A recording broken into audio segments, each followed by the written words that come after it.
నేడు జ్యేష్ఠ శుద్ధ తదియ రంభా వ్రతం. జ్యేష్ఠ శుద్ధ తదియ రోజున రంభా వ్రతం, రాజ్యవ్రతం, త్రివిక్రమ తృతీయ వ్రతము అను వ్రతములు ఆచరిస్తారు. ఇందులో రంభా వ్రతము కొంతవరకు ఆచరణలో ఉన్నది. తపోనిష్టలో ఉన్న శివుడు ఉపచారించడానికి హేమవంతుడు తన కూతురు పార్వతిని అప్పగించాడు. పార్వతీయందు శివునికి ప్రేమ కలగడానికి ఆ సమయములో మన్మథుడు తన బాణాలను ప్రయోగించాడు. శివునికి చిత్తం చెదిరింది.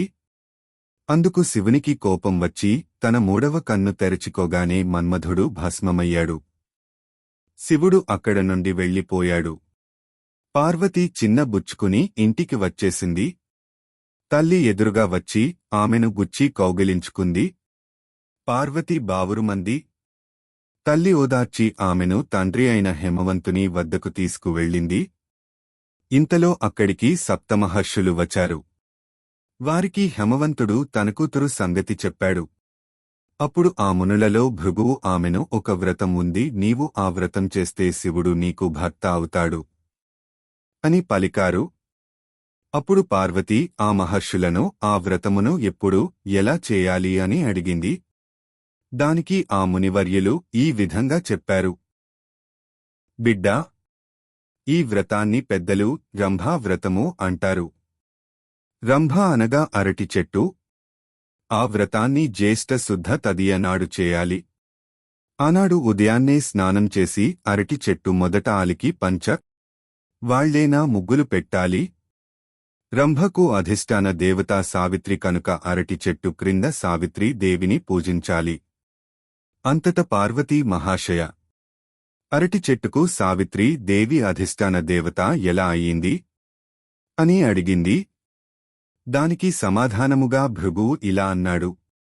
బిడ్డా, సావిత్రి, గాయత్రి అని బ్రహ్మదేవుడికి ఇద్దరు భార్యలు. సావిత్రీ దేవి సౌందర్య గర్వం చేత ఒకసారి బ్రహ్మ వద్దకు వెళ్లడం మానివేసింది. గాయత్రి ఆమెకు చాలాసార్లు చెప్పి చూసింది. సావిత్రి తన మంకు పట్టును వదలలేదు.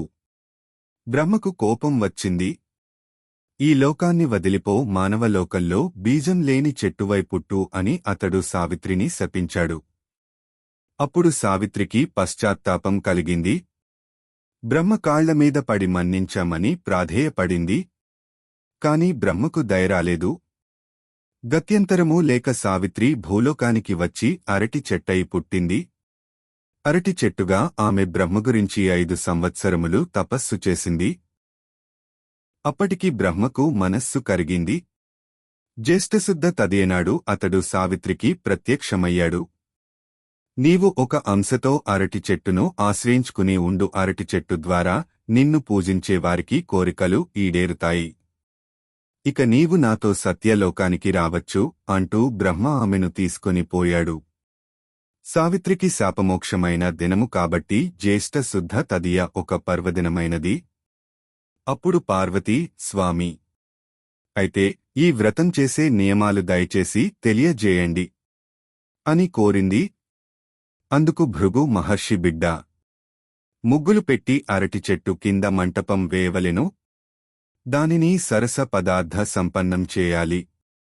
అరటి చెట్ల నీడను పద్మాసనం వేసుకుని సాయంకాలం వరకు కూర్చుని సావిత్రి స్తోత్రం చేయవలెను. రాత్రి జాగరణము చేయాలి.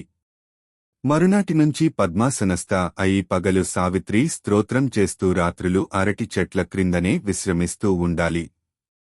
ఇలా 4 రోజులు చేసి ఆ మీద సరస సంపన్నమైన ఆ మంటపమును పూజ్య దంపతులకు దానం చేయాలి. ఈ వ్రతాన్ని ఈ వరకు లోపాముద్ర చేసి భర్తను పొందింది అని చెప్పాడు. పార్వతి ఆ విధముగా రంభా వ్రతాన్ని దీక్షతో చేసింది. ఆ దీక్షకు మెచ్చి శివుడు ప్రత్యక్షమై ఆమెను పెళ్లాడాడు. ఇది రంభా వ్రతగాథ. స్వస్తి. సదాశివ సదాశివ సదాశివ.